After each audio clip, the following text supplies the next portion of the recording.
What's up, folks? I'm Fonz. Quick shout out and big thanks again to composer James Paddock for letting me use his music in these videos. Apologies that the instrumentation is not quite the best. I'll have to find a better MIDI to MP3 converter sometime in the future. But if you like what you hear, consider checking out his SoundCloud and supporting his Patreon. And I'll leave links for both in the description. I'm going to go ahead and go forward with another blind solve, and we'll see how this one turns out. This time I think I would actually like to start by looking at the shape of the puzzle and seeing kind of what we got going on, even just from the more like forest for the trees side of things. So if we take a look around, we can see that we have two places that we can cut off this puzzle. This kind of pathway of, I guess, 4, and this pathway of 4 over here. Good places that we can cut off the puzzle. Excuse me. Actually, for fun, I might just go ahead and do that. Just to kind of start things off with. Might be an interesting way to do it. So, let's go ahead and take all the downs and we'll add them all up for this top side, and then we'll take all the across and we'll see what that leaves us with. Maybe that'll give us a decent set of numbers for these, beyond just saying like a 1, 2, 3, 5, 6, 7. Even though I could tell you right now that the 7 won't be able to go here. But we'll just see what we got. So, let's start with real easy places to start. So we'll start here. Is 17 is going to be a 29, 39, 45, 55, 62, 71, 81, 92, 102, 114.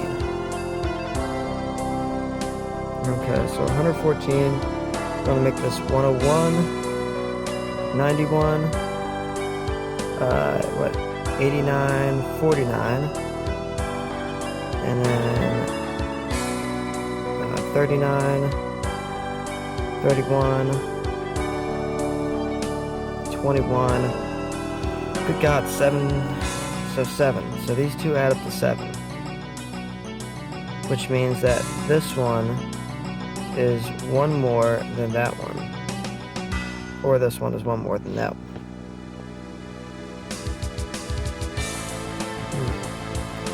It's kind of interesting. Alright, well let me fill some of this out, because that's not really going to help us too much, I guess. Well, I can take out the 7. Because we know they add up to 7. Furthermore, I can take out the 3, because there's no way for those to add up to 7 with the 3. And I guess it's that.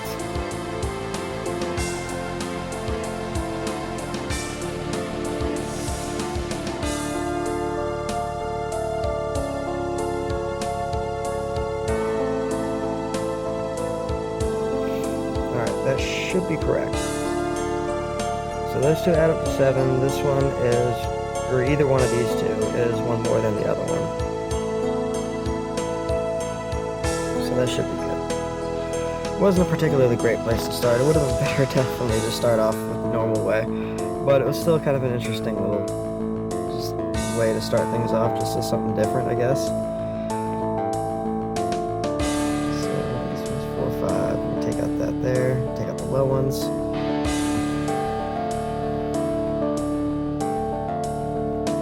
Plot on forward. This row right here is missing a 9, so we can take out this 9 and that 1.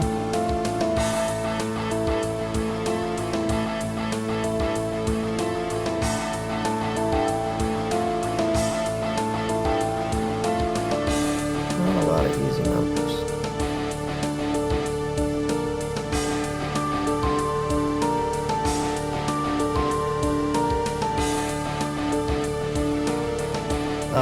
And of course, when I'm taking out a lot of these numbers, keep in mind I'm just going like low, high, low, high.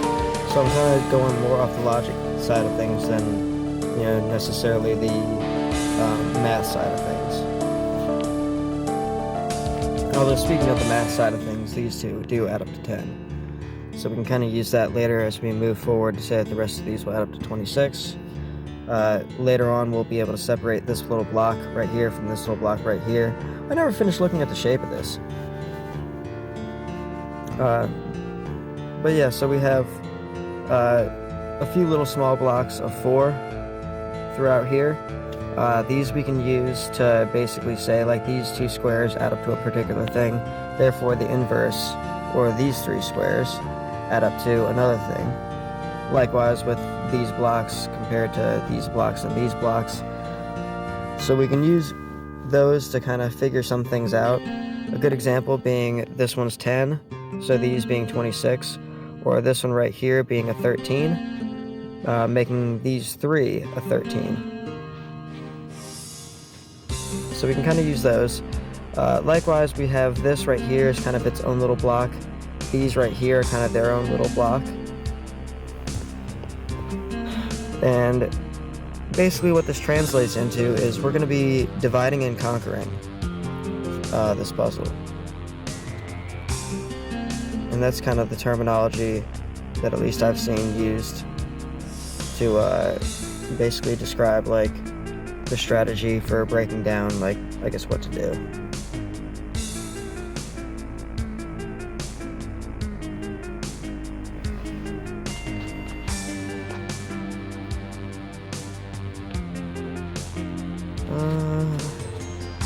This one is just not giving me very many easy numbers, though.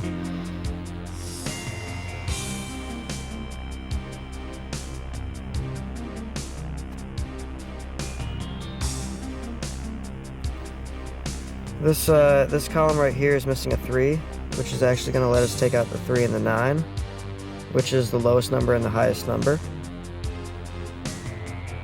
So we'll just not question the math and just take out the lowest number and the highest number. Make it easy on ourselves. These two always add up to 12, which makes the rest of these a 30.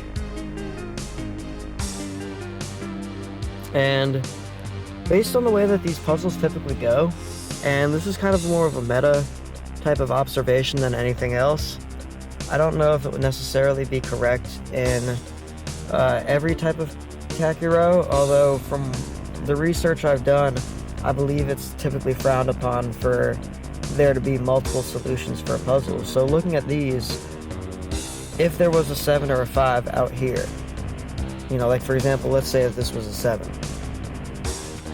These would not be you would not be able to determine which one of these was a 4 and which one was an 8, because they're interchangeable.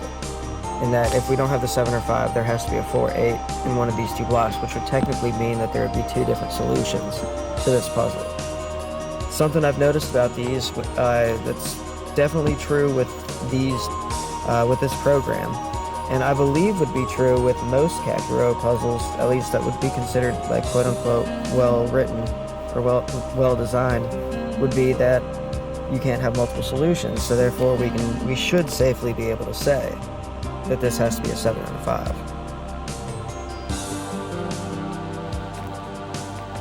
And hopefully that's not too cheesy of an observation to make. I mean, it's a little bit meta, but at the same time, I think that's kind of one of the things that we're supposed to count on with these types of puzzles, that they're not supposed to be multiple solutions.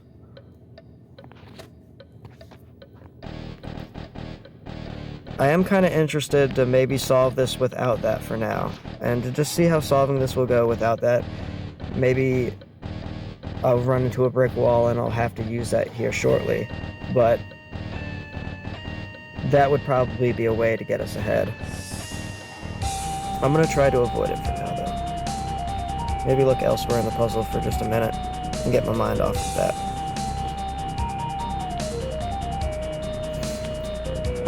1, 2, 5, 6. Interesting. So we have either, well, we're missing one of a 1, 2, 5, or a 6 in that row. With, of course, these always adding up to 7. Makes the rest of these a 15. Actually, you know what?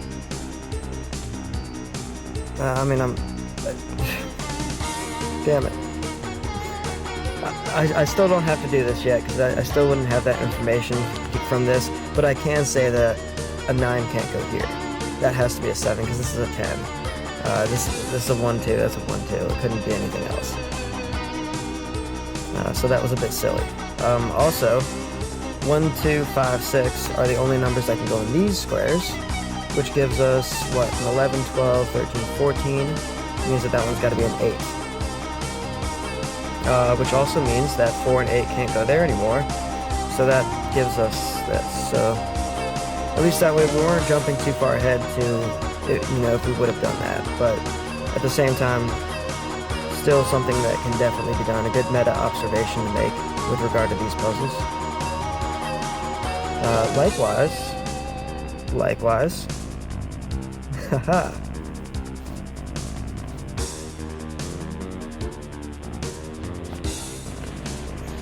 And as you can see, these two add up to 7. This one is one more than that one, and this one is one more than that one, just as we had predicted earlier in the puzzle.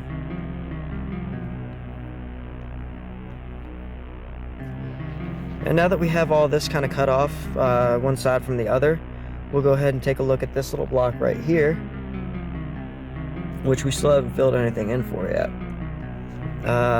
Let me actually go ahead and fill in, what are the last numbers? A 4. 1, 2, 4. So these always add up to 7.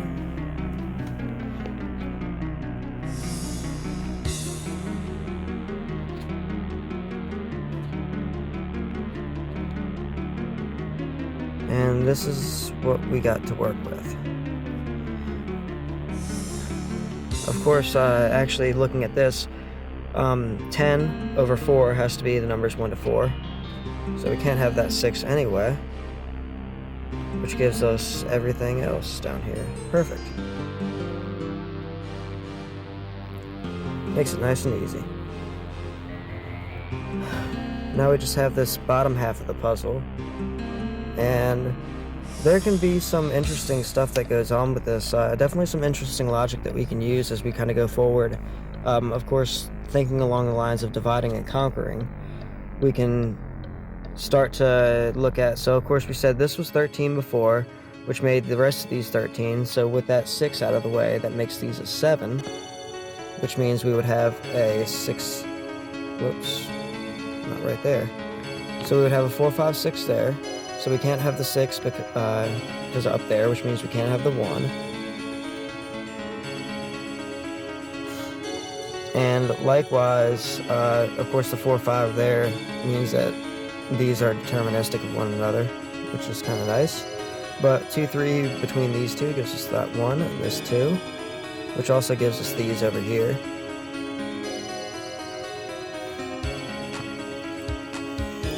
So what was this? These were 26, which now we can say that they're 24 among these 5. Can I? Yeah. Okay, so we said that these two are 7. So these are 7, so 7 plus 10 is 17, minus the 6, or minus the 5, rather, of 17 is 12. These two have to equal 12, which actually I guess I could have looked at high and low, but we didn't necessarily have that plotted out yet. So yeah, these two have to add up to 12, and actually that was can't be a 7, if I would have been paying attention. Okay, perfect. So that actually means that this is that, that's that, which makes this. So that all pieces itself in.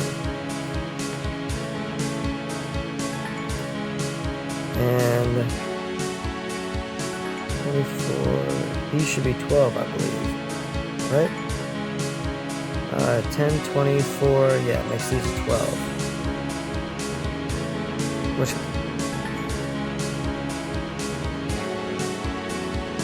well, either way, it's 1, 5, 6.